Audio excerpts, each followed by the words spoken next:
guys, welcome to my channel Indomariner. It's all about merchant navy. I am a deck cadet in a ship management company. You are in the right place if you want to know about merchant navy. So, who is deck cadet? What does he do on merchant ships?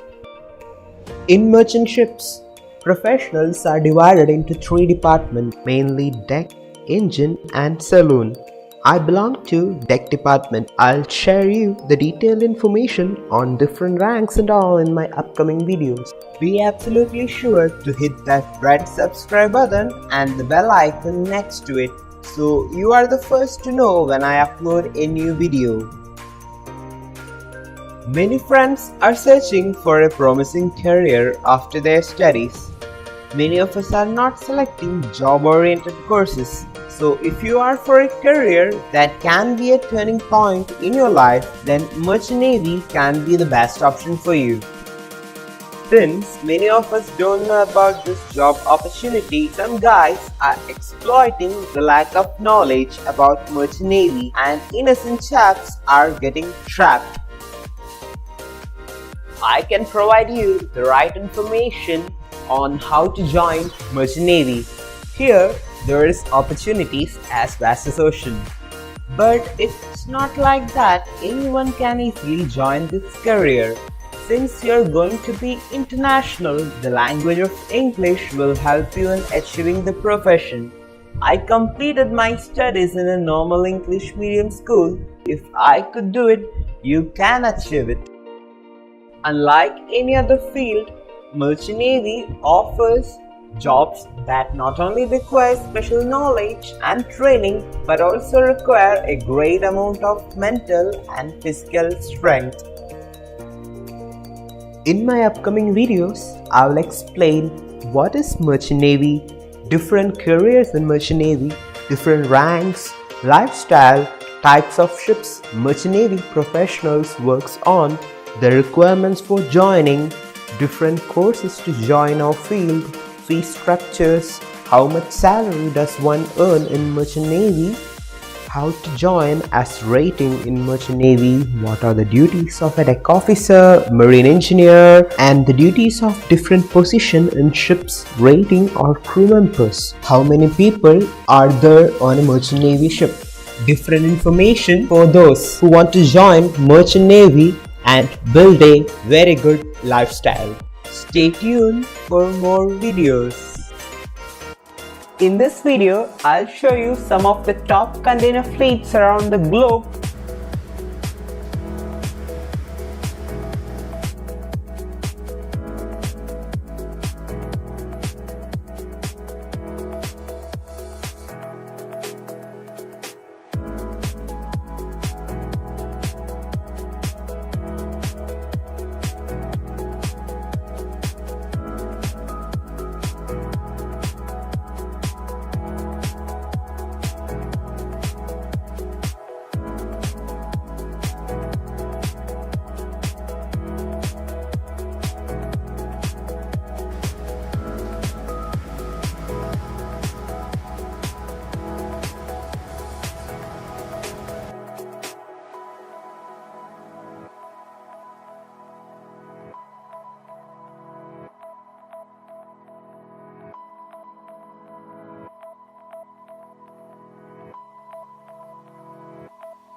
Earlier in my video, I said I'm a deck cadet in a ship management company. So, how did I reach this rank? Like everyone, after my 10th, I was also confused in choosing a stream for my 11th standard. Finally, I ended up in science so that I could deviate into any career. Till now and forever, I'll be happy with that opinion. That is one of the main criteria for joining Merchant Navy. So, in this video, I'll tell you how did I reach this rank. In the midway of my 12th standard, I decided upon Merchant Navy as my profession. Like you guys, I also browsed about this career on how to join and what are the procedures that you should follow. Actually, when I introduced this career option to my parents, they gave me full support for choosing this career. After that, they also started collecting information among their friends and family. With my mom, you can say that I researched about this career option because I'm their hope and they blindly can't send their child to any profession. We collected information about this job, but none of my family members were there in this profession. So some of them were afraid about choosing Merchant Navy, but my mom and my dad was there with me with full support. Finally, we ended up in 3 main guidelines because there were so many people who were exploiting the lack of knowledge about Merchant Navy. So let's see the first guideline. The first guideline was the college should be one of the best in India. It was a long list. We narrowed it with the second guideline. The second guideline was it should be approved by DG Shipping and should be an IMU affiliated institute. So what is DG Shipping?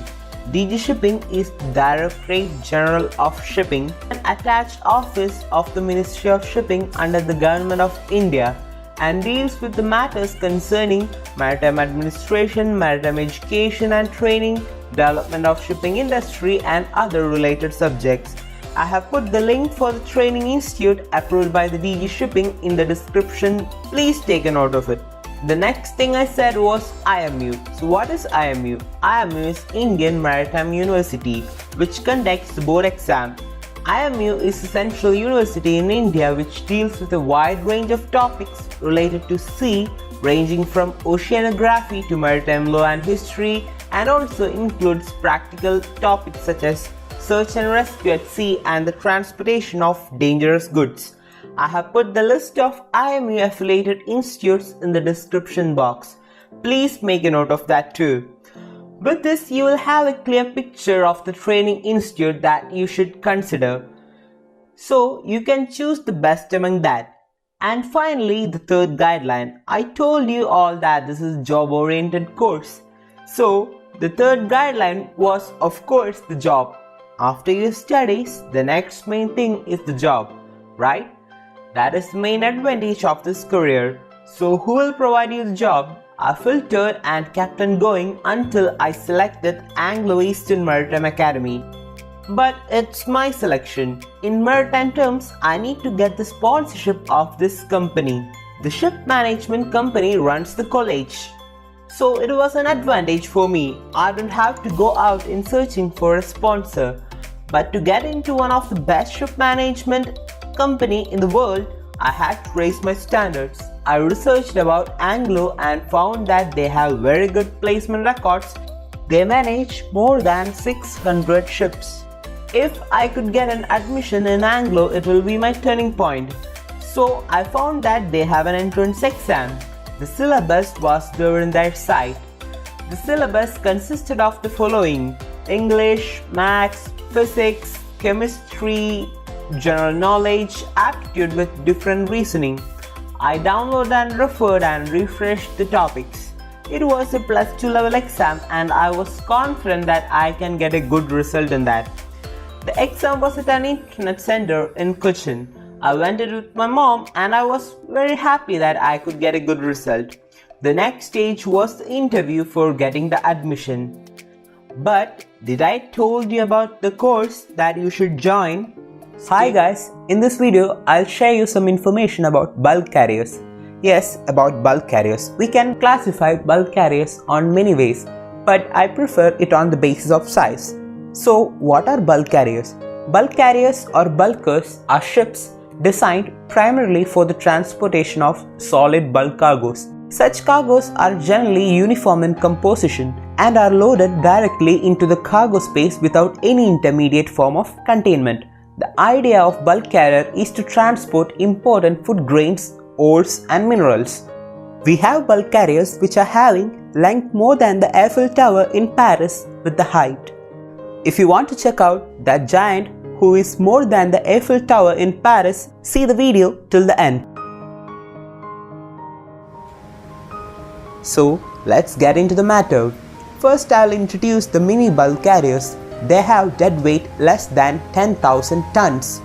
So what is dead weight? In simple terms, we can describe it as a ship's carrying capacity by which she can safely navigate within a port. Mini bulk carriers have dead weight tonnage less than 10,000 tons. They have less than 5 cargo holds. Cargo holds or cargo compartments are the place where we can carry the cargo. So these mini bulk carriers typically carry minor or general cargoes.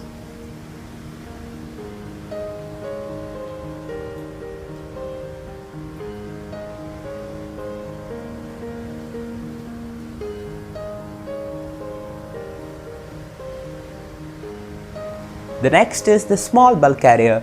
Dead weight tonnage of these vessels is between 10,000 to 25,000 tons. They have less than 5 cargo holds.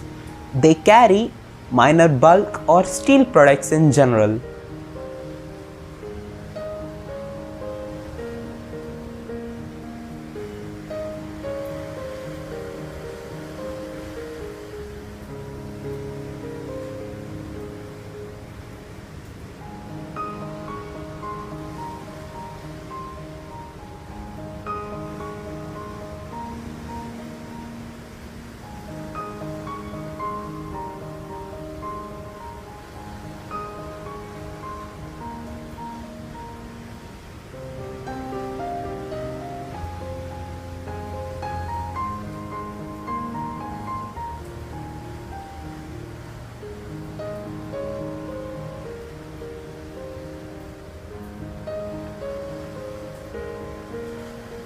Now I'll tell you about the handy size carriers. Dead weight tonnage of these vessels is between 25,000 to 40,000 tons. They usually have 5 holds. They carry minor bulk to steel products in general.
After handy size, we have handy max carriers. Dead weight tonnage of these vessels is between 40,000 to 60,000 tons. They usually have 5 cargo holds. In general, they carry minor bulk, steel products, coal and grains.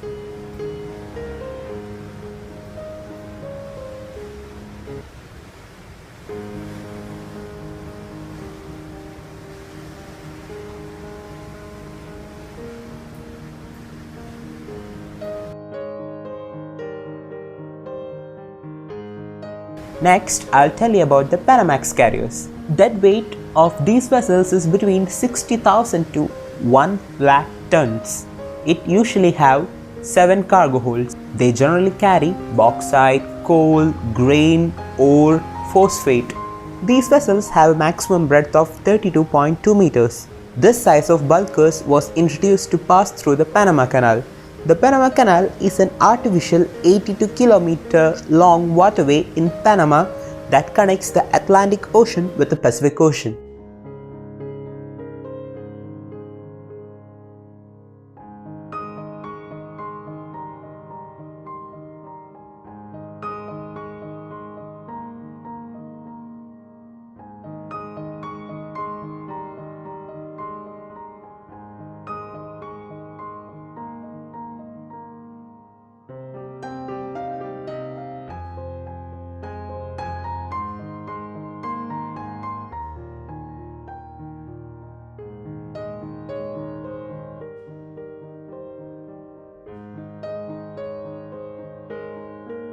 Now I'll tell you about the post-Panamax bulk carriers. Deadweight tonnage of these vessels is between 80,000 to 1,20,000 tons.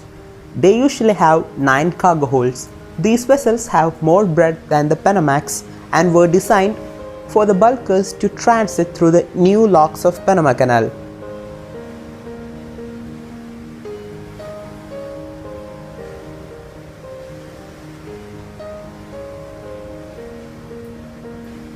Here comes the giants, Cape-size bulk carrier. Deadweight tonnage of these vessels is between 1 lakh to 2 lakh tons. They usually have 9 cargo holds. These vessels travel from Asia to Europe without entering the Suez Canal. They are completely gearless with no cranes or derricks and rely on shore facilities for loading and discharging. The last category is Vlbc, very large bulk carriers or the ore carriers. Deadweight tonnage of these vessels is over 2 lakh tons. They usually have 9 cargo holds or more.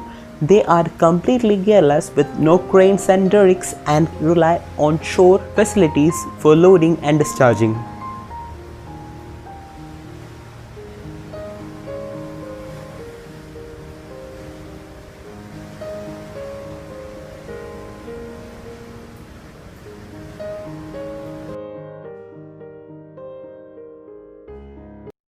In my last video, I said about the online test held at Cochin. There were so many people from different districts of Kerala for the online test. On that day, some friends couldn't get through that online test and psychometric evaluation. They have to wait for the next time, but it won't be that long. AEMA, Anglo-Eastern Maritime Academy, is one of the few colleges which have 2 batches of DNS throughout the year. DNS, yes. DNS is Diploma in Nautical Science leading to BSc in Applied Nautical Science. After 1 year of academics in AEMA, you have to complete 18 months of sea time as deck cadet on board ships. This time is very crucial for your career. If you don't complete your sea time, you can't appear for the second mate's exam. Before joining colleges for doing DNS, ensure you have sponsorship. Otherwise, after your academics, you will be trapped. Then, you might have to search for some agents and it will cost you a great amount of money. This is why many guys will be saying do not join Merchant Navy. At their time, they didn't choose the right college. You have to be wise for this. Select the right college wisely. I am here to guide you in that. In my previous video, I discussed upon the criteria that I finalized. If you have not seen that, please visit my channel and see that video. If you are in Anglo, you don't have to worry about the sea time. They will put you on board ship after successfully completing the 2 semesters. DNS is the course which I completed from AEMA. You should have a clear picture about the course.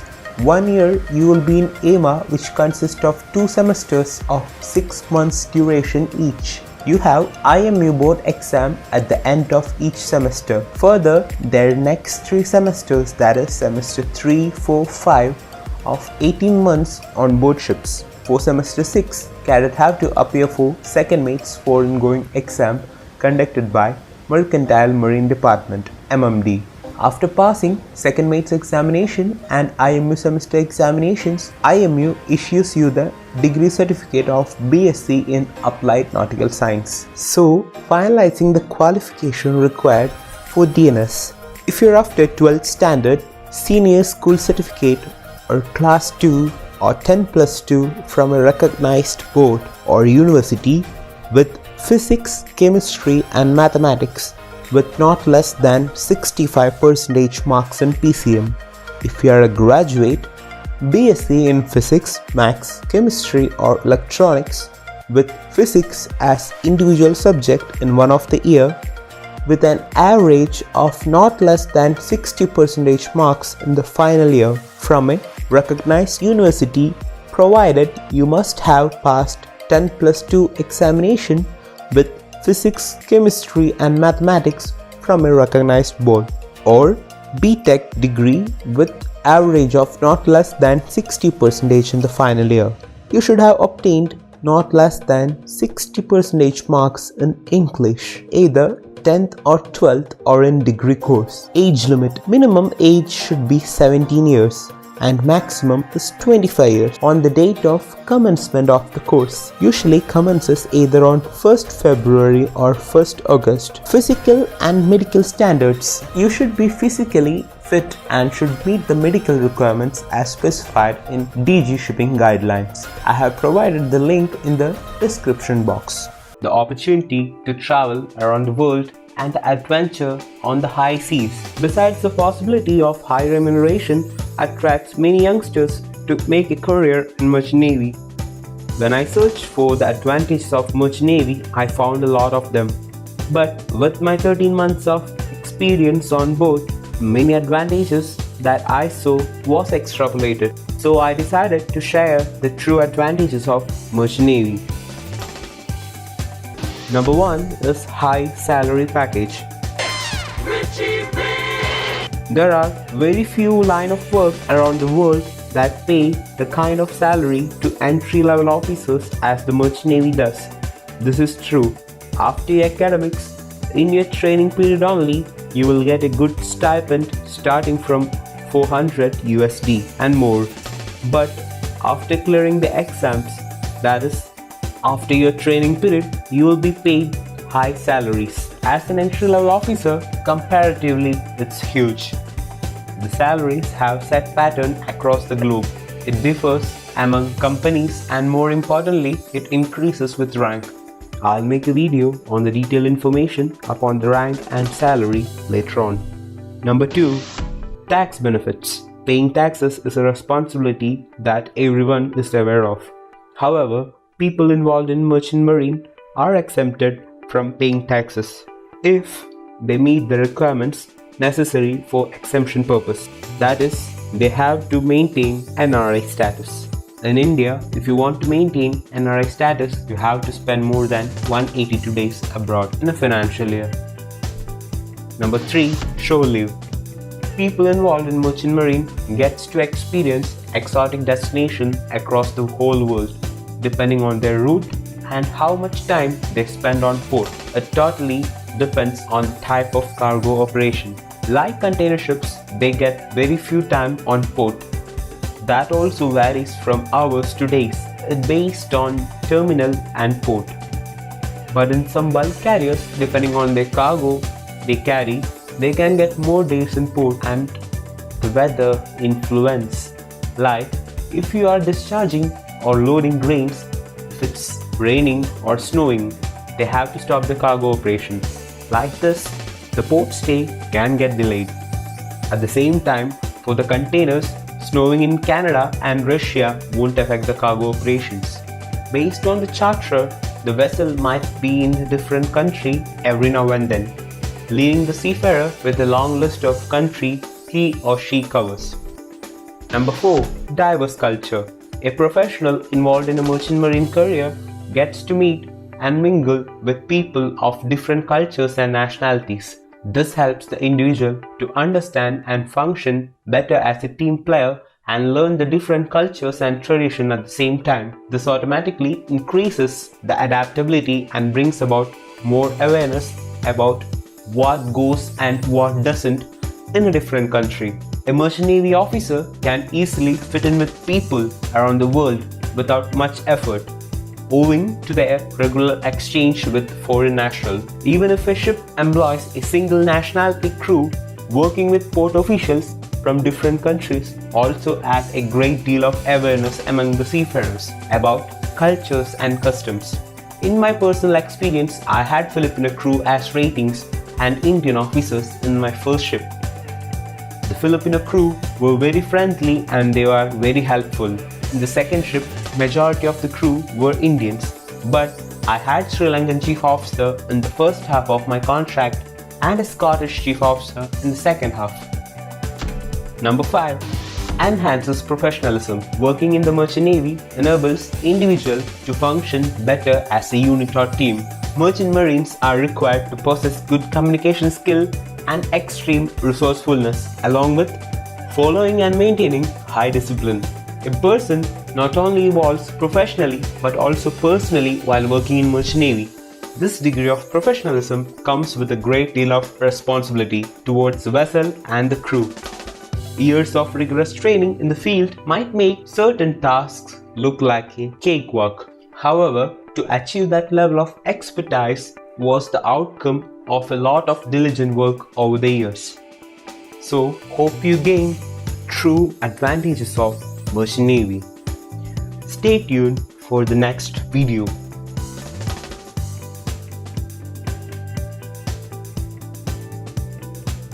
Are you a BTech holder? And if you're looking for a job, a professional career, Merchant Navy has the best course for you. In this video, I'll explain you about the courses which were there in my college for the engineers. Are you a Royal Mech?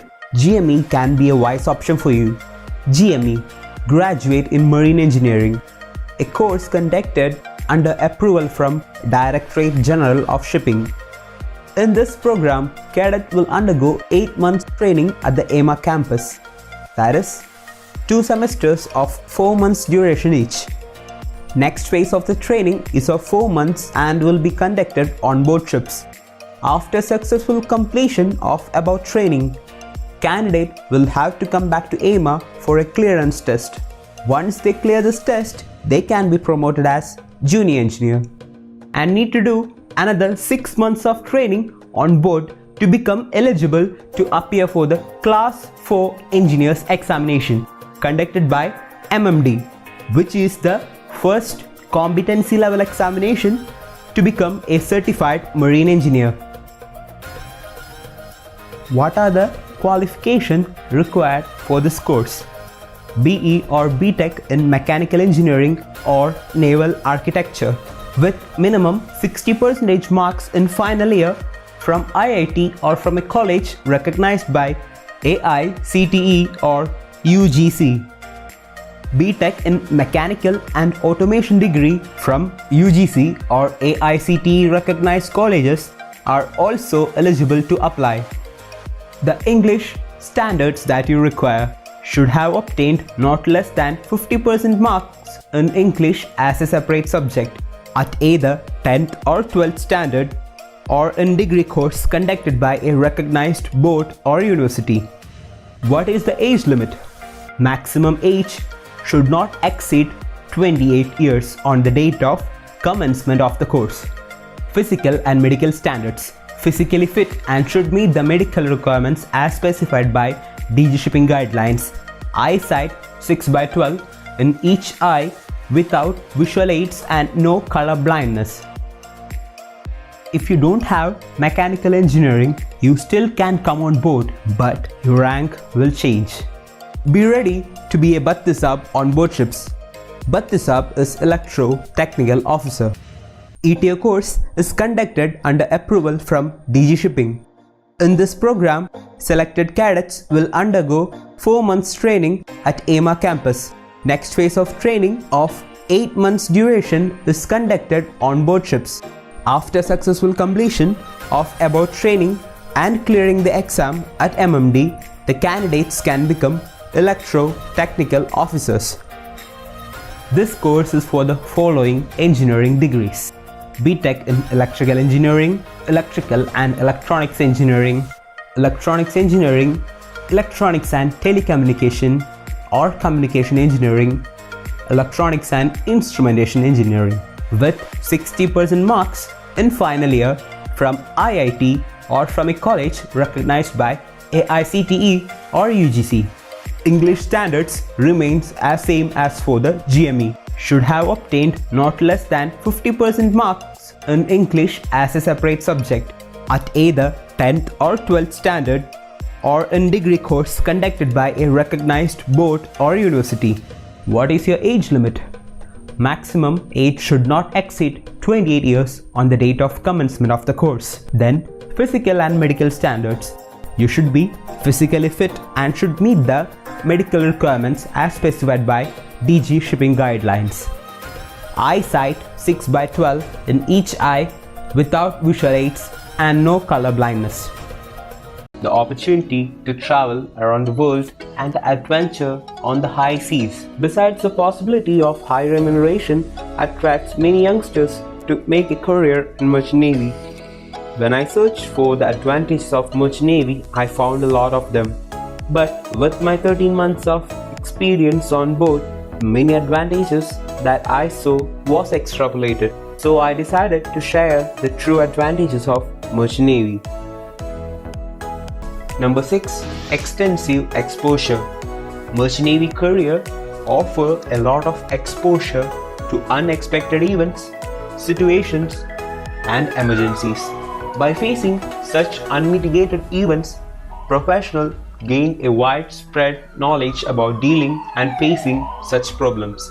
The exposure one gets in this field is unlike anywhere else and which helps a person to grow in every aspect. There are regular drills conducted on board ships to make you qualified and to be get ready in any situation. The ability to be quick with decision making skill and problem solving is another advantage of this career. Number 7. Truly adventure. A career in Merchant Marine is like having adventures on a day-to-day basis. Not like that, but like this.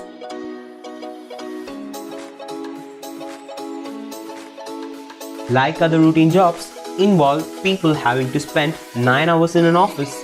This is not for people who like to do 9 to 5 jobs.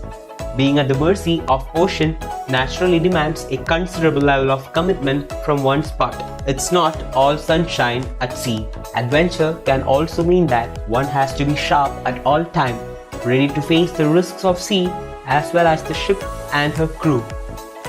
Number 8. High to low qualification.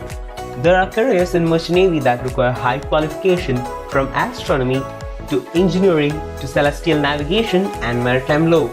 To study in the shipping field to become a qualified officer covers a wide array of knowledge. A 10+2 science student can be a navigational officer after the training period and clearing the exams. Those exams are also not as easy as it looks. It's tough but can be done. And to be a marine engineer, you must have BTech.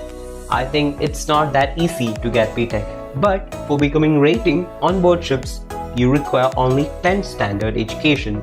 But only after 6 months of training at maritime institutes, you can be rating. For individuals who do not want to gain higher college education or cannot do so because of certain reasons, taking up a merchant marine career is the most feasible choice. Not only does it provide good pay, but also helps in molding a better career even with low qualification. Number 9. Regulated lifestyle. Punctuality and discipline are two very important qualities that a person gains through a merchant marine career. Since the oceans are highly unpredictable, a seaman has to be highly cautious, focused, and alert to counter any eventuality. These two qualities are inhibited in maritime professionals right from their college training. The professionals are expected to follow a strict disciplined lifestyle according to the rules, and in case if you are a uniform fan, maritime career is an exciting option for you. The discipline goes a long way in real life and brings about some really positive changes in everyday life. That is the discipline on board that enables a young officer to become a proficient master years later. Number 10. Since the nature of merchant navy job require long working periods, The vacations offered to merchant marine professionals are equally compensating. This enables these professionals to enjoy best of both worlds, land and water. A 2 to 4 months vacation is definitely long enough to unwind and follow all your passions, isn't it? The vacation a seafarer gets is in its truest form. There is absolutely no stress of work while a seafarer is back home, and he gets to enjoy the time with his family to the fullest. But note that there will be no additional salary when you're at home. So hope you gain true advantages of Merchant Navy. Stay tuned for the next video.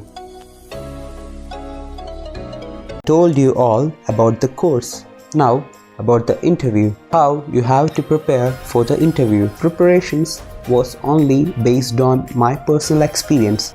The main question is how you should dress for the interview. Of course, you have to wear formals with tie. So formals include full sleeve shirt with collar button on. Prefer light colors. Mine was a light blue shirt, so better to wear colors like white, blue. It should be pleasant and appealing. Now about the trousers or pants. Prefer black, the most common color, or you can also go for cream color trousers. Don't make it too skinny. Prefer only formal pants and never wear jeans. Now about the tie. If you're wearing black pants and light blue or white color shirt, prefer a plain black tie. Ensure the tie is long enough that the tip of it should hit at or just above your trouser waistband, and the pointed edge should hang no further than the middle of your belt buckle. It's the universal standard.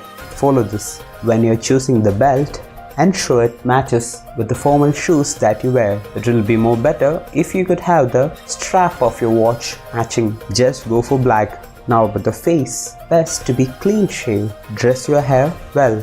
Don't cut your hair too small. It will be awkward if you are overdoing. Have a smart haircut. I think that will be enough for the attire. Now the next question. In which language you have to speak? Of course, English.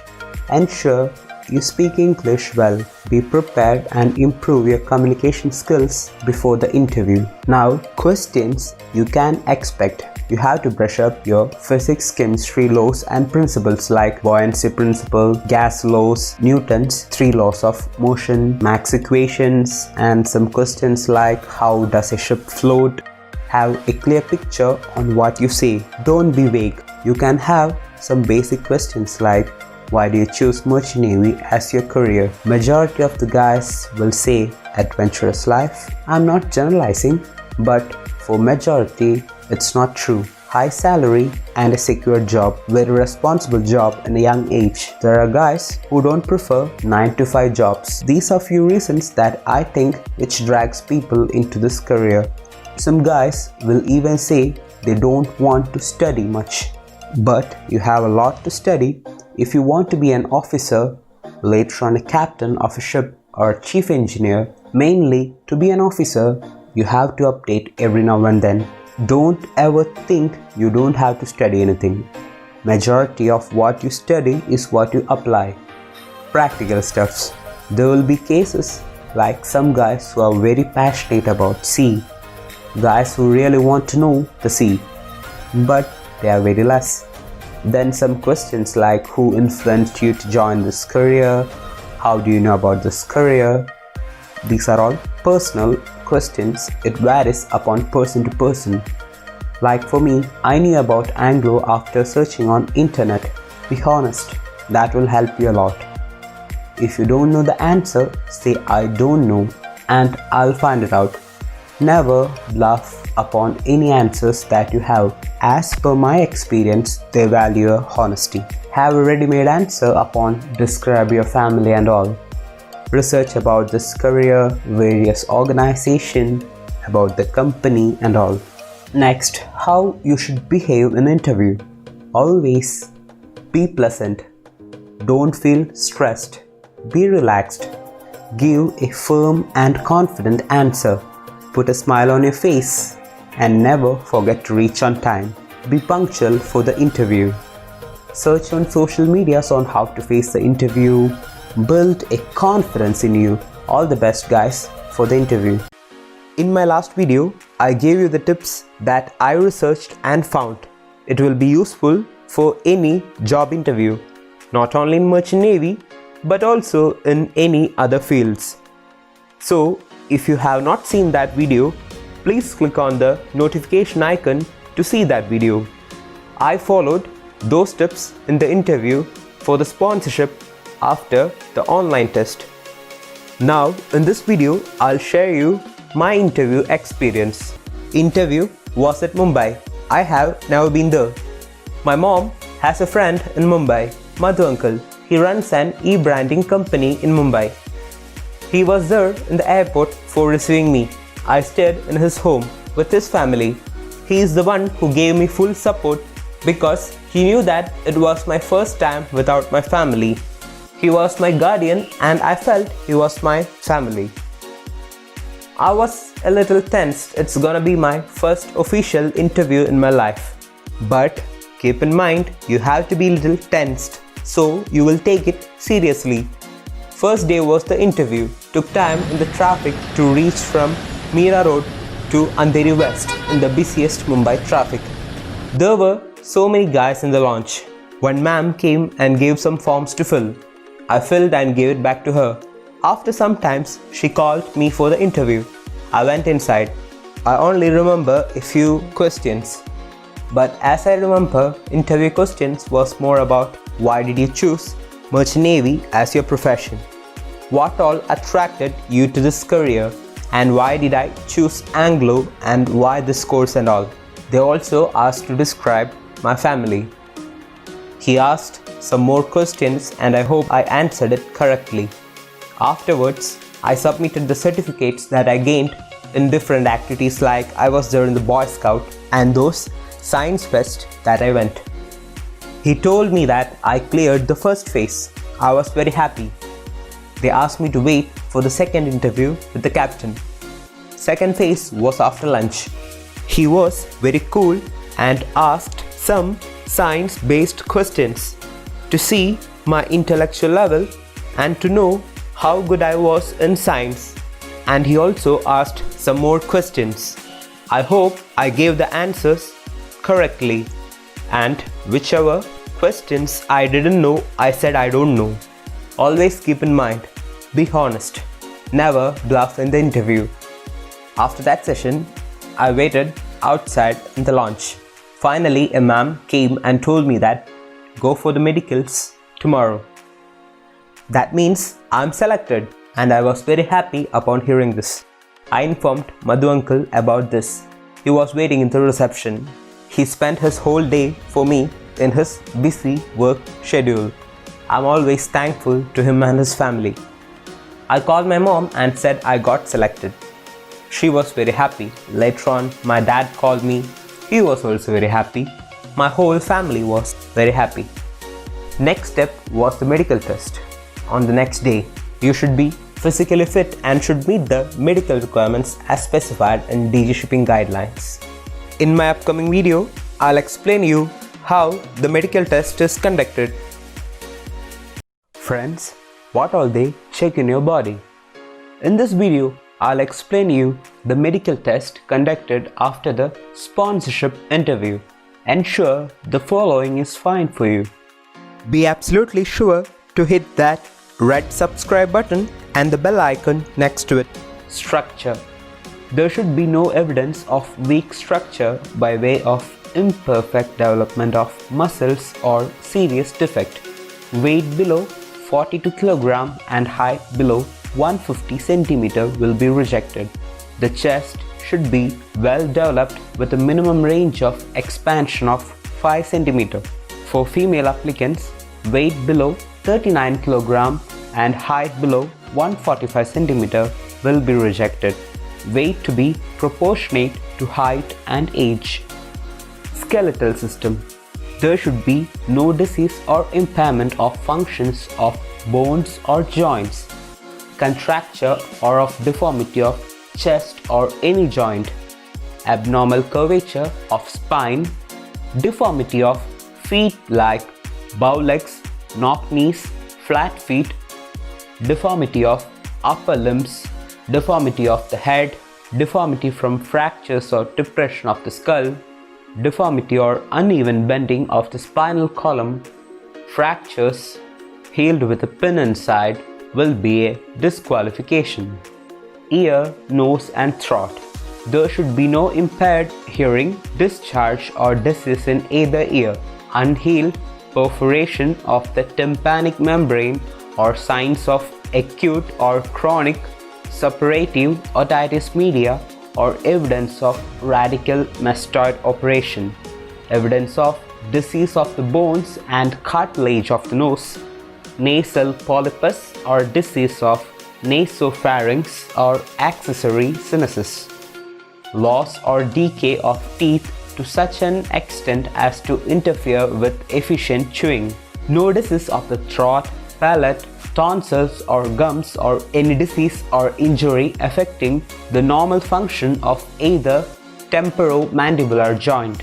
Individuals with severe pyorrhea are to be rejected. The unaided average threshold at least 30 decibel in the better ear and an average of 40 decibel in the other within frequencies 500, 1000, 2000 and 3000 Hz, and a whisper from a distance of not less than 5 meters can be heard. Speech. There should be no impairment of speech. Example, stammering. Lymphatic system.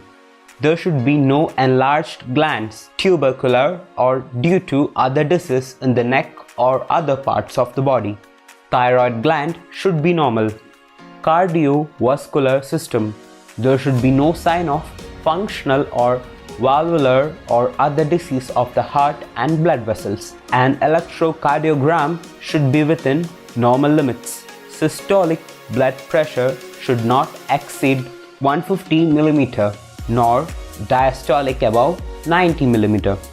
Respiratory system. There should be no evidence of chronic or respiratory tract disease, pulmonary tuberculosis or previous history of this disease or any chronic disease of the lungs. X-ray of the chest should be normal. The resting respiratory rate should be below 20 per minute and the holding time should not be less than 30 seconds. Digestive system. There should be no evidence of any disease of the digestive system and that liver and spleen should not be palpable, and there should be no abdominal tenderness on palpation. Genitourinary system. There should be no palpable and enlarged kidneys. There should not be any disease of kidneys. Cases showing albuminuria, glycosuria or blood Vlbc in urine will be rejected. There should be no hernia.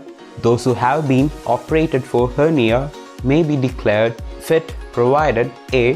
1 year has elapsed after the operation. Documentary proof to be produced by the candidate. B. General tone of abdominal muscles should be good.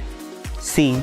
There has been no recurrence of hernia or complications with the operation. Skin. There should be no skin disease unless temporary or trivial. Nervous system. There should be no history or evidence of mental disease of the candidate. Candidates having a history of fits will not be accepted. Mental or nervous irritability, abnormality of gait, defective functions of cranial nerves, incoordination, motor or sensory defaults will be rejected. Eyesight, the most important point. There should not be any degree of squint or any morbid condition of eyes or of the eyelids that is liable to aggravate or recur. Candidates must possess good binocular vision.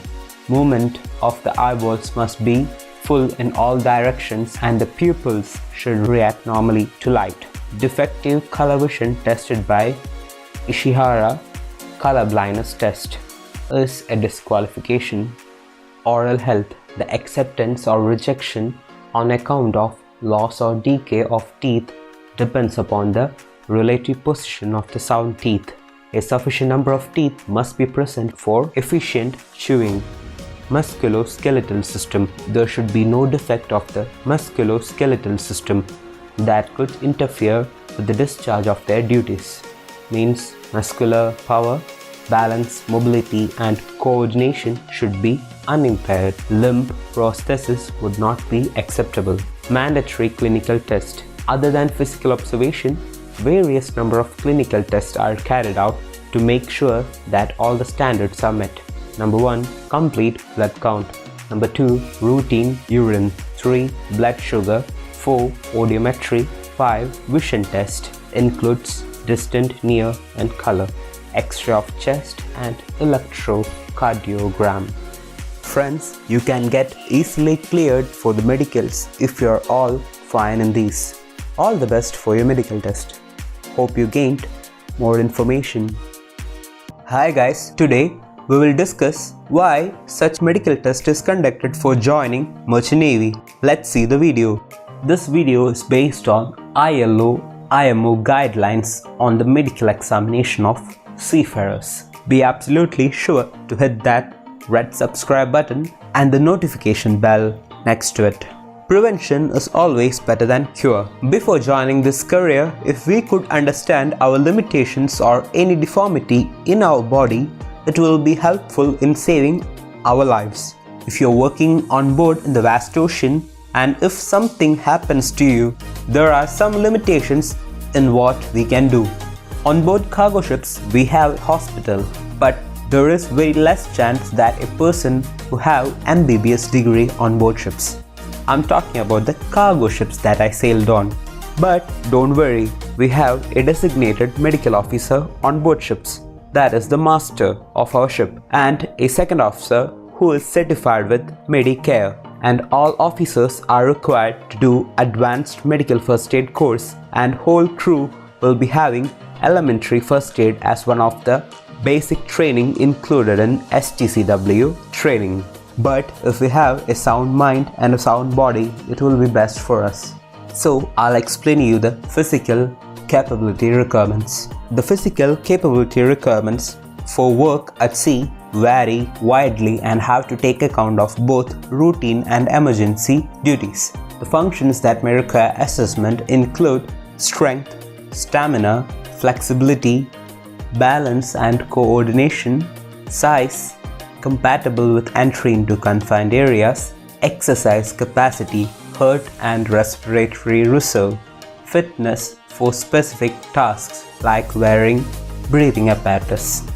So how the medical conditions and physical capabilities are related? Limitations may arise from a range of conditions such as high or low body mass, obesity, severely reduced muscle mass, musculoskeletal disease, pain or limitations to movement, a condition following an injury or surgery, lung disease, heart and blood vessel disease, some neurological diseases.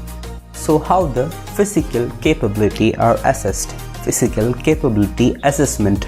Physical capability testing should be undertaken when there is an indication for it. For instance, because of the presence of one of the above conditions or because of other concern about a seafarer's physical capabilities. The aspects that are tested will depend on the reason for doing it. Table B1.9 gives recommendation for physical capability abilities to be assessed for those seafarers covered by the STCW Convention 1978 as amended. Based on the tasks undertaken at sea, the following approaches may be used to assess whether the requirement in Table B1.9 are met. Observed ability to do routine and emergency duties in a safe and effective way. Tasks that stimulate normal and emergency duties. Assessment of cardiorespiratory reserve, including spirometry and ergometric tests. This will predict maximum exercise capacity and hence the seafarer's ability to perform physically demanding work. A large reserve will also indicate that heart and lung performance is likely to be compromised in the next few years. The benchmark test is maximum oxygen uptake. This requires dedicated equipment. Step tests such as Chester or the Harvard are simpler alternatives which may be used for screening. If step tests are abnormal, they should be further validated, like treadmill stress tests. Informal testing of reserve, for instance climbing 3 to 6 flights of stairs and assessing any distress, plus the speed of pulse rate decline on stopping. This is not readily reproducible, but can be used for repeat assessment at the same location by the same medical practitioner. Clinical assessment of strength, mobility, coordination, etc. Additional information may come from activities recently or regularly undertaken, as described by the seafarer, such as physically demanding duties on the vessels. Example, carrying weights or handling mooring equipments, attendance at a physically demanding course within the last 2 years. Example, firefighting, helicopter escape or STCW basic training, a confirmed personal pattern of regular strenuous exercise. Interpretation of the results. Is there any evidence that the seafarer is not able to perform their routine and emergency duties effectively? Are there any observed limitations to strength, flexibility, stamina or coordination? What is the outcome of any test for cardiorespiratory reserve? Test performance limited by shortness of breath, musculoskeletal or other pain or exhaustion. Causes need to be investigated and taken into account in determining fitness. Unable to complete test. Completed but stressed or with poor recovery after stopping. Completed to good or average standard. Discuss subjective feelings during the test with the subject and also go over experiences of fitness and capability when doing normal tasks and emergency drill. Obtain corroboration from others if performance at work uncertain. Friends, in the upcoming video, I'll explain you the important table B19. Stay tuned for that video.